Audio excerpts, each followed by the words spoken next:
Hello, everybody. Welcome back to BBB Sharing. This is Joshua, and today I'm here with Trent Noel. How are you doing today? Doing good, man. Good. Yeah. I'm glad you came in for a spark conversation today. Yes, I came in on the tail end, but I'm very appreciative to finally make my way down here. Okay. Yes. And I heard you a little bit. I was listening to you talking to Evie, and it sounded like you got the concept of what was going on and what Ignite was. Yeah, absolutely. I mean, like I was sharing with Envy, these are something I talk about passionately every day. I wake up and sleep about the mental illness is what the topic was for this Spark conversation. And so mental illness, trauma, how we deal with that, I mean, especially in the Black community, is something that we lack the educational piece or the belief that the resource is not there for us. And so, being a Black man, I feel like I'm obligated to not just focus on, obviously my people, but I do feel like it's an obligation to help my people being able to get out of the thought of that there's no help because I have mental illness. And then, of course, me being a barbershop owner, 75% of my clientele or customers or come through my establishment is, minority. There's always help. So it's just trying to, find it and like where to go. That's always the main thing because there is help out there. No, it is. And I always say too, being a barber is not just about, cutting hair. I mean, being a barber is, basically being a community, right? We talked about it, we was talking about it after the spark had ended. We talked about how important family is.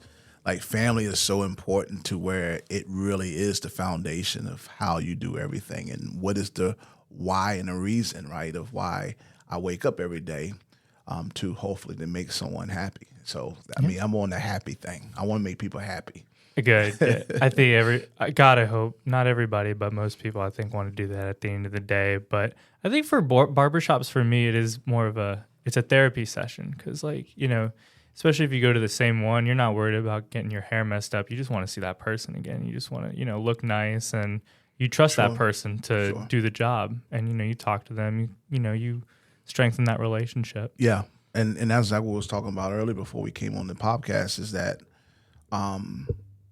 having A-class marketing, which every business, you look at the NFL, if you look at Starbucks, McDonald's, Walmart, what makes them the premier business in their space is because of marketing.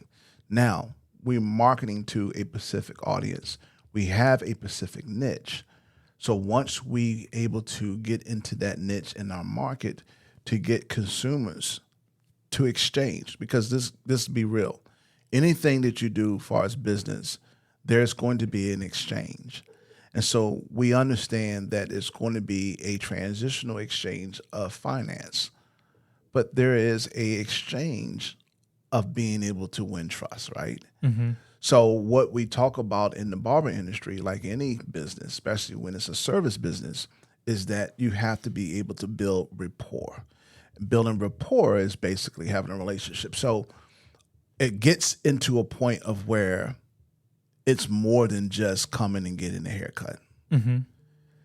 People are coming to see me or to see Cutz and Restore Image to be able to get an experience. That experience could be different from everybody, but more than not, that experience is going to be, man, I'm going through something in my marriage, Josh. Trent, how can I deal with my wife?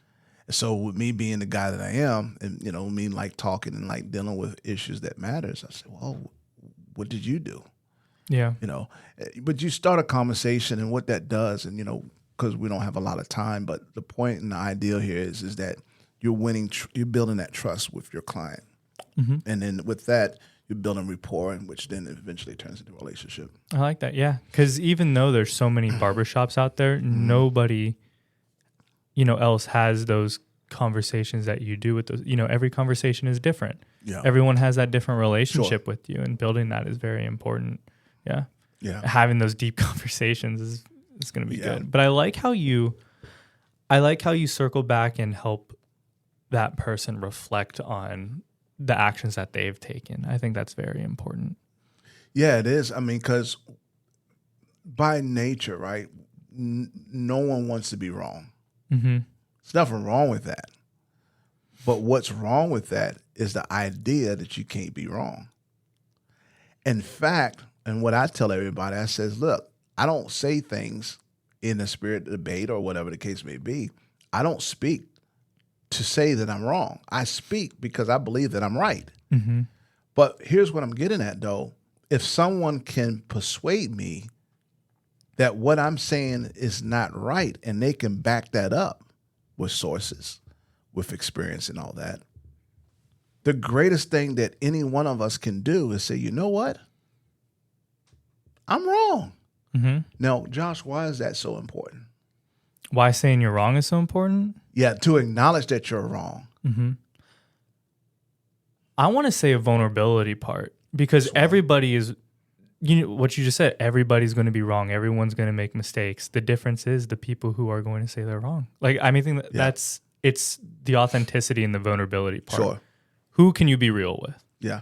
And when they be real with you, there's that door that opens where, okay, Sure. I can kind of be a little bit more real with that person. And it's taking the first step. That's me. Yeah. It kind of goes back to the whole building rapport and building trust, right? So if I'm a person that's on record to say, Trent disacknowledged that he was wrong. Excuse me. What that does to the person that I'm conversating with is that he has the ability to acknowledge when he's wrong, which means he has a healthy attitude that also can insinuate that he's not prideful. It also can say, you know what? That's a good character trait because, as I said it before, no one by their nature, by their natural consumption of who they are, wants to be wrong. Everybody wants to be right. Mm-hmm. And the truth of the matter is we're more wrong than we are right. Yeah. I can see And that. even when watch this, even when you acknowledge that you're wrong, guess what you really are? You're right. See, there you go. I just proved to you that I'm a person that believes that I'm right. Mm-hmm. Even when I'm wrong, guess what? I'm still right. You never heard that, did you? Think about it. I've heard it from my dad describing my mom, but that's about it. Yes. Sometimes we say, even when I'm wrong, I'm still right. Yeah. It's the same thing. Mm-hmm. You gotta believe in what you say. It's like, even if I'm doing wrong, there's a right way of doing wrong. Mm-hmm. You heard that concept? Yeah. Yeah. I've heard that before. Yeah. It's the same.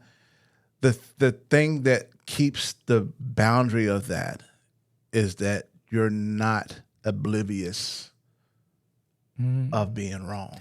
Now, does that wrong and right statement, does that kind of come into the thought process of how we perceive reality different than others? Or is it just the fact of, because we're learning day by day, you know, even though we're wrong, we're right?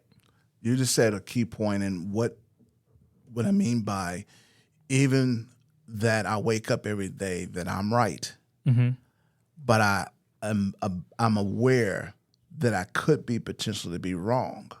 And if somebody can prove that I'm wrong, and I acknowledge, and I actually say, you know what, I apologize, I was wrong in the way I saw that, or whatever the case may be. What I'm getting to is I'm right. What I'm saying is we have to learn how to be able to grow. And now I'm going to get into how we grow is we say learning from your mistakes. Like, I can't grow if I'm always right. If me and you are playing, I'm a chess player. Yeah. If I'm a better chess player than you, and if I'm always beating you, there's no growth for me, but there's growth for you. Because there's challenges now that you have to now learn how to become a better chess player to be able to come up with a game plan to eventually put me in checkmate. Okay. So use that the same way in life. What happens is, Josh, let's look at it the other way. When you got somebody who always believes that they're right, but in really reality, they're wrong, Mm-hmm. what is that? Hmm. The Bible talks about it. That's a person who's very high-minded. Mm-hmm. That's someone that could be maybe a symptom of disorder of narcissist. Yeah. That could be a symptom of someone who, watch this, who has camouflage, and I think we was talking about it earlier, analysis paralysis, the fear of dealing with their real self, right? Mm-hmm. We always say if someone is poor in self-examination, he's going to be poor in acknowledging when he's wrong. Because a real person is always going to be willing to self-examine where did I make my mistakes or how can I grow? This is why I was saying the very essence of making mistakes is the first indication of where you need to grow at. Wow. Like we are taught, you probably now know that I'm kind of all over the place. You're good. But when we are taught in school, I'm getting into the fear because we're talking about procrastination, and that could be a form, which it is. Mm-hmm. And I was shaking my head and was like, that's absolutely right. Procrastination is really fear of dealing with on the other side that you don't know. Mm-hmm. The same thing we do in life. We want to put things under the rug and don't deal with our issues. And we expect those problems to go away. Well, we all know that's the first indicator that person is not willing to grow. That person also believe in their own mind and their own world that they're never wrong. Mm-hmm. That gets into the whole depth of their disorder and their reality of reality. And so when we're in school, the way school sets things up is, and we all, right? We got the smart kids, they're always A's, B's, we envy, we're jealous. And I'm like, I'm getting C's and D's and more D's and F's, right? And I'm like, must be something wrong with me. I'm stupid. And so what happens is, because I'm not really being told, mm-hmm. me getting D's and F is actually a great thing. Now, why would that be a great thing? Opens yourself up to learn a little bit more. There you go. Hmm. The definition of a learning is to master what you're learning. Mm-hmm. All that basically saying is that I just haven't learned this. Just because someone else is passing doesn't necessarily mean that person is smarter than me. And this is where I'm saying that how we have not been taught properly of making mistakes or not passing a certain test has nothing to do with your mental capacity to learn. Because then I can now scale that thing and saying, well, that could be a bad teacher. Mm-hmm.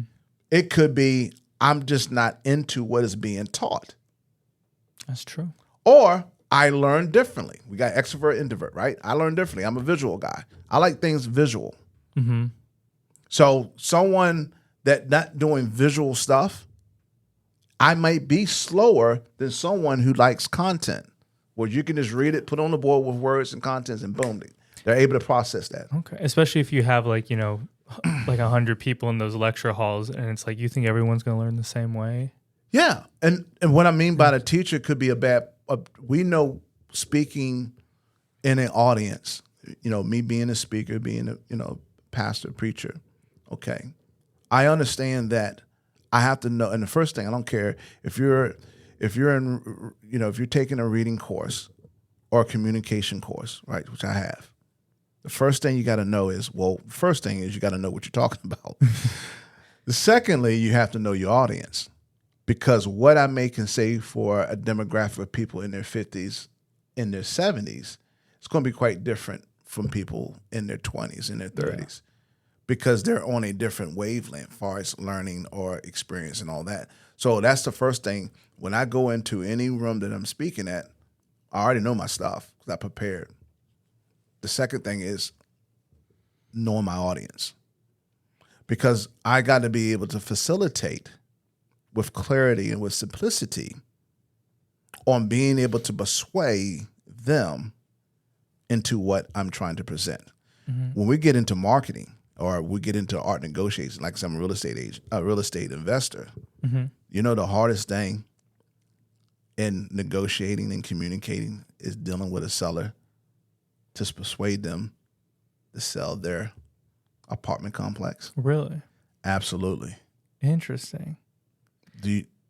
Why? Well, number one is you're dealing with the investment person. If I'm an investor and you're an investor, but you're trying to sell your investment property, you're going to want the most for what you're trying to get for it. Okay. What I have to convey is that your commercial property is not worth what you're suggesting that I should purchase it. So I have to have the art of being able to be persuasive, but being engaging, but being very precise on why I need to buy at this price. Because when I get that commercial property, I know as an investor, there's a lot of things I got to analyze. In fact, before I even talk to that seller, I got to know that property. I got to know that market. I got to know what that property is really worth. And so I got to be able to go into that conversation with that all in play, but being able to build that rapport. I see. Being able to trustworthy, because watch this. And here's the other flip side of that, Josh. I'm not the only investor that he's talking to. It could be very well that he wants to see that I have the capability to take down a 100-unit apartment complex. He may not think that I have the knowledge or experience, so why would he waste his time? So I have to keep him engaged mentally for him to even begin to even thinking about going to the title company and being able to sign their agreement, purchase agreement. Thinking about all that, and I think staying genuine at the same time speaks volumes. Absolutely, because one of me being an honest man, and when we're dealing with negotiating, when we're dealing with marketing, communicating, it is some form of manipulation. Anybody that's selling you in sales, they will say that it has to be a good portion of manipulation. But where I derive, I try not to be so manipulative, because we know that can go into a whole nother. Yeah. Because your reputation's on the line and everything. You've got to, for whatever you're selling, you do have to believe it to some degree. So you don't necessarily have to be disingenuous about it, But yeah, it's just like, getting your points across, and it's like, are they willing to hear you out about that? Yeah. And so one of the things, and again, as you know, there's a lot of things that I can get into, but one of the things when we're talking about in the investment world of dealing with someone, where we talk about this in a stress situation, that's where the leverage comes in. So if you got someone, and we're talking about the 5 things that why people will sell their home or their commercial property. One is natural causes, whether it's their health or something of that nature, which may give them a reason why they want to sell their property. Number 2, unfortunately, divorce. Okay, if you're divorced and you're going through a whole lot, it may not make sense for them to hold on to that property. So that's another reason of the stress. It could be loss of job, okay? It could be a tired landlord. He's tired, or he's a tired investor. And he's just trying to, now he's on his last phase of life, and so he's just trying to sell his portfolio and basically go down to Arizona or Florida, or whatever the case may be. And so you have, and then it's the other one, the last of the 5 is the property is in bad condition and he doesn't have the money, or he doesn't have the energy to put money into it. Okay. So these are usually the 5 reasons. There's a couple other, but those are your 5 reasons why a seller might call me about selling their property. And so I got to know, and this is why we say that's going to help shape how I engage, because someone who's going through divorce is not going to have the same mindset as someone who's tired landlord. Huh. Someone who is having financial situations, he's not going to be the same as someone who's having, the roof is coming. Yeah. You can see the roof through the sunlight. I mean, you can see the sunlight through the roof. So we start with that, and this goes back to being genuine, but at the same time, you have to kind of squeeze that reality, right? I can see that. We have a term for that.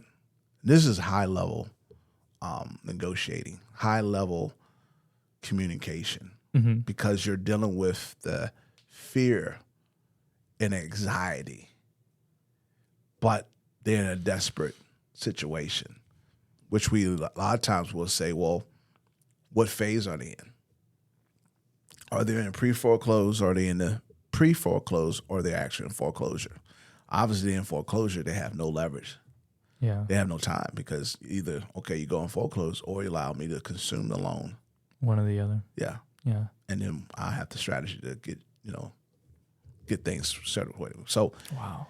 Yeah, so just getting into understanding, knowing your audience, and knowing how to communicate, in which I'm now, being, a speaker, preacher, being an investor, guess, and Myron Golden is a guy that I would suggest everyone to listen to. And he has a YouTube video, and he deals with real estate, building wealth. But, of course, his foundation is, of course, being, a believer, a Christian. But he says a lot of good concepts when he talks about his the landscape of society. And he says this. He says there's 4 levels of the workplace. Number 1 is labor, working with your hands. He says that's a form of expression, but as we know, it's the lowest level of occupation, right? If you're a janitor, if you're a construction worker or a general labor, we know that your pay scale, we're talking, is only going to be a certain bracket between minimum wage and what? 70, 60,000, right? And we know in the society we're living in now, 60,000 probably that not might get you an apartment. Yeah, maybe.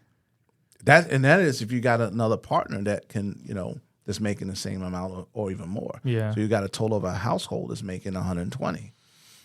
That's still going to be tough. I love it. Especially if your lifestyle is not concurrent to the reality of what you're in as far as the occupation that you're in. Okay. But think about it. Working with your hands, working with your feet takes no what? Skill. I can see that. I would say you have some skill, no? Oh, No, I guess depending on what you do. But Yeah, I can but- see what you mean. Like, there's no level of like having to communicate or Training. connect to people. There's no. Yes, you got to learn how to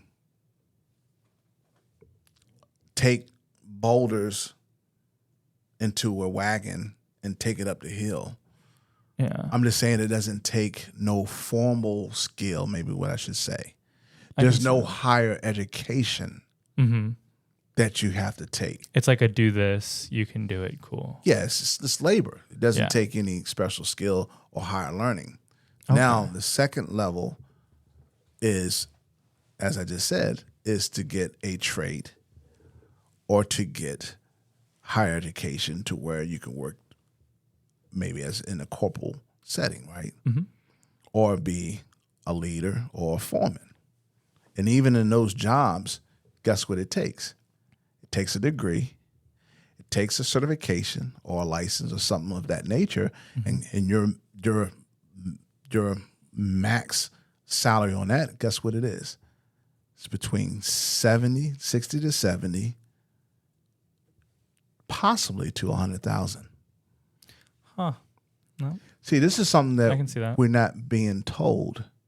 We do it because we're told, but we don't know why we're being told. Yeah. See, by me laying this out, it kind of gives you some clarity. And by the way, this for the viewers and everyone that's listening. I'm not saying it's wrong or you're a bad person of being a labor worker.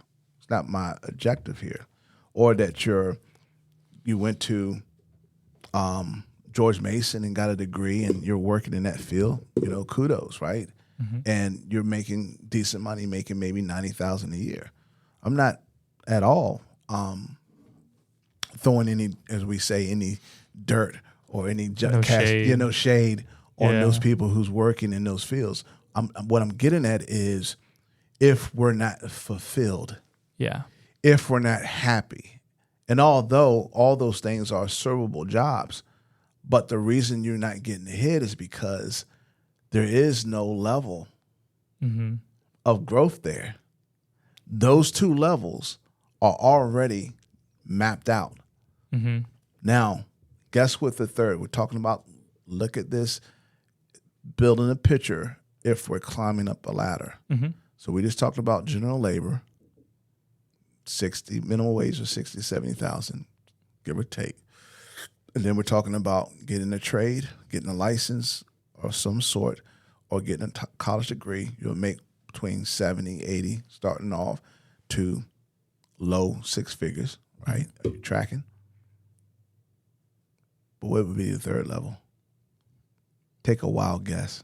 I guess it would just be your leaders. Leaders are in the higher learning. Oh, they are in the higher. Yeah, they can. I mean, okay, so they can. If you, I'm thinking like business owners. Yeah, I'm saying if you're a corporate leader in Amazon, Mm-hmm. you're probably making high six figures, maybe seven figures. Yeah, but that's a rare thing. So I'm just trying to get, generally speaking, most people, if you got a college degree, if you got a trade like I do, I got a license in barbering, okay, I'm generally going to make between, again, there's some outliers out there, sure. Yeah. But I'm saying, generally speaking, you're going to make between 70 to 120,000, which is not bad. Okay, you got your degree. You went to the military. I got a lot of clients, military, retired military, to go work through the government. Mm-hmm. Got a government job, maybe a contract or whatever the case may be. They're making low six figures. Okay. See that? Yeah. I don't care. However you look at it, yeah, you're going to make in between that range. Mm-hmm. But the third, I don't know. What would it be? Take one more guess. Man, you're getting me out now. When I say this, it's going to set what it's going to do is going to reassess the way you see things. Mm-hmm. Well, because what I'm thinking is, of course, like it's a level of consciousness is what I'm thinking of. That's in relation to the ratio of your salary, pretty much. So depending on what you do and like the level of consciousness or communication it takes is the higher your salary is going to be. Say that again. Because my mind went somewhere, but So the way that I was thinking about it is that there's a ratio of the amount of communication and consciousness it takes to do something based off of the amount of money that you get. Say that one more time. One more time. So basically there's a ratio between how you communicate. Stop right there. Mm-hmm. How you what? Communicate. Bingo. Josh, that's just that communication. The third highest thing that you and I can do is communication. Now, if I told you the average person on the second tier, college degree, trade, a form of higher skill, is make between 70,000, 80,000 to low six figures, mid six figures, maybe even touching maybe seven figures, and that's an outlier. We're talking about CEO or something of that nature, right? Mm-hmm. But if I say communication trump all that, what are we talking about? Yeah, what type of communication? It's many different forms of communications. Yeah. Ain't we doing one of them? Yeah. Now, let me ask you something. Whether you agree with it or not, but why do I believe and know communication is the third highest level of occupation, of getting paid? Now, Why? Tell me. You take a guess, though. Say that one more time. Why is communication is the third highest a form of getting paid? And there's a lot of neat characteristics why that's the case. The two words that just come to mind is relationship and connection. You're getting close. Okay. Let me say this to help steer the mindset. Mm-hmm. Communication is what I'm doing now. It penetrates from one zip code to the next zip code to the next state, over beyond a whole nother country. Are you tracking? Just by speaking on a podcast. Mm-hmm. Just the way to connect?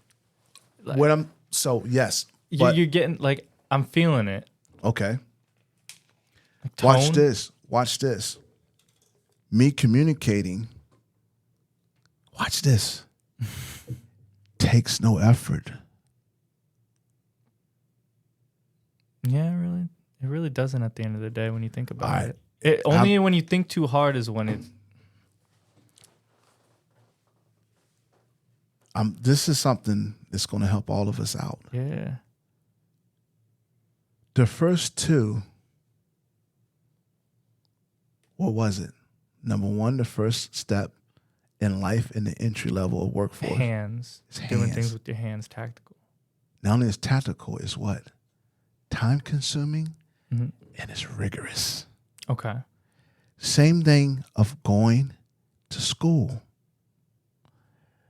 getting good grades, learning what you're learning, yada, yada, yada, and then go to, do you know, like, why people who works on the bottom level don't understand why the people who don't seem to do anything but push paper and fire people?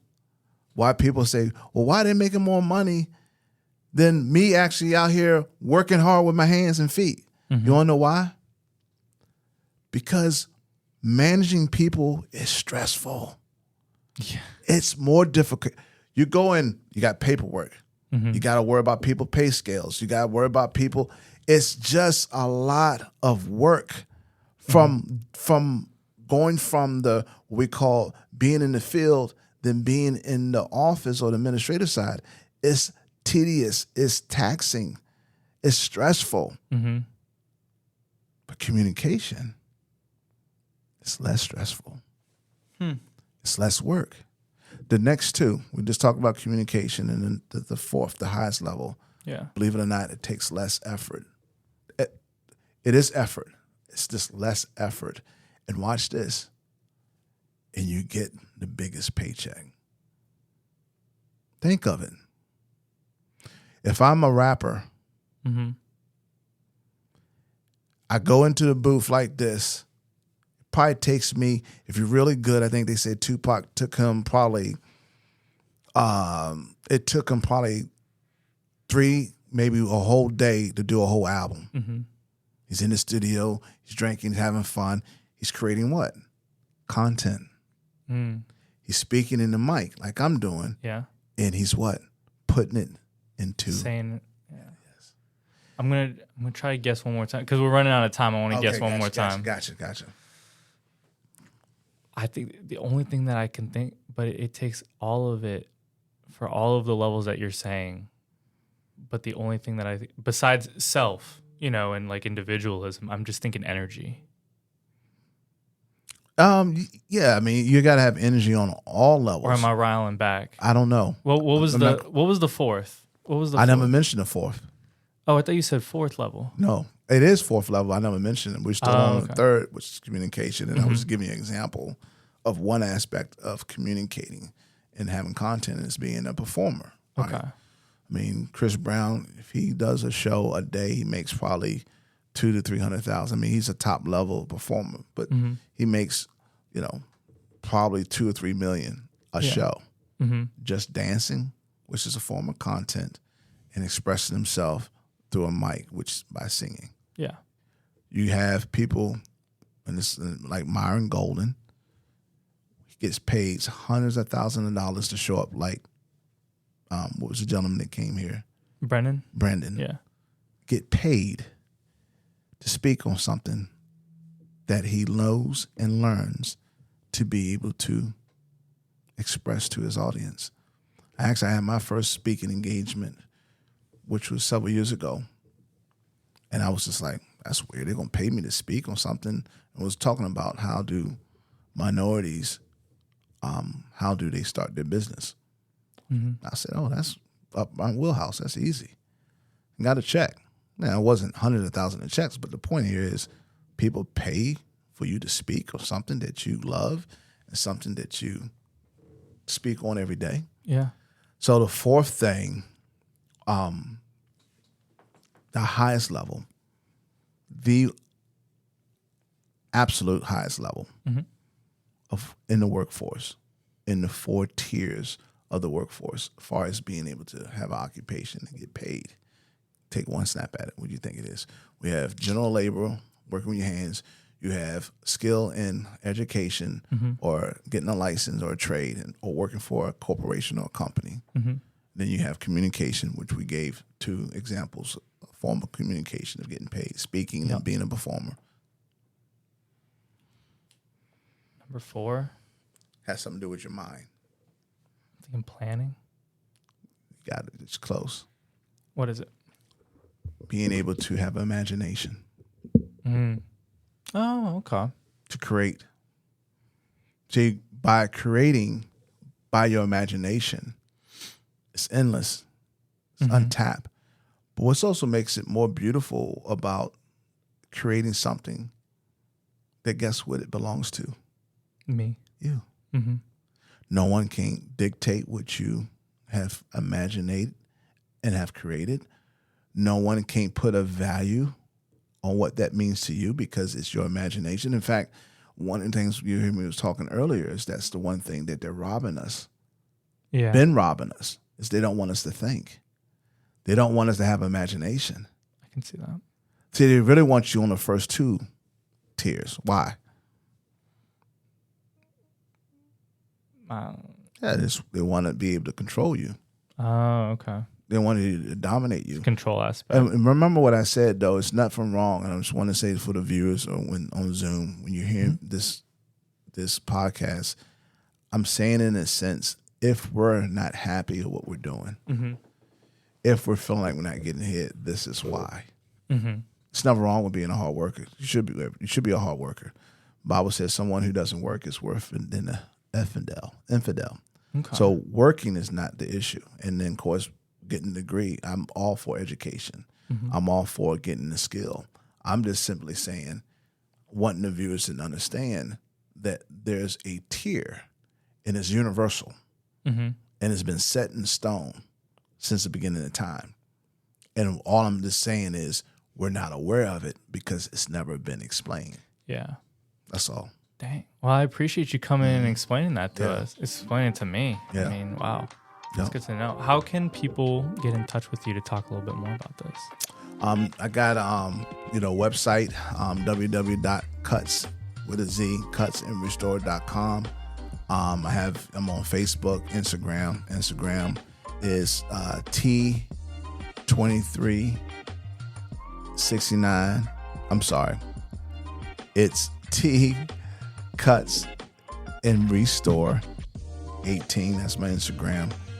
And then, of course, Facebook, you can just look at the shop, which is Cutz and Restore Images, or you can look at my other Facebook, and that is Home Investment Group. That's the real estate side of it. And so, like I said, I'm beginning to do more podcasts, and as we talked about earlier before we got on live, is that I'm amping up the marketing and amping up of creating content and YouTube videos and podcasts. I'm excited. You got a number that people can reach you by as well? Yeah, you can reach me at my personal cell phone number is 540-455-8239. And then, of course, you can call direct to the shop, Barbershop. If you need a good haircut, please feel free to give me a call. And that's 540-374-2369. Again, our website is www.cutz, that's Cutz, restoreimages.com. So, yes. So, we're part of BBB. And so, like I said, we'll have more content, more things coming out. So, come check us out. Thank you for coming. Anyone who's following right now, make sure to follow us on YouTube and Spotify, BBB Central SenVA, and then also Ignite Spark by BBB. We've got LinkedIn, Facebook. Come into any of our events, and hope to see you guys there. Bye-bye.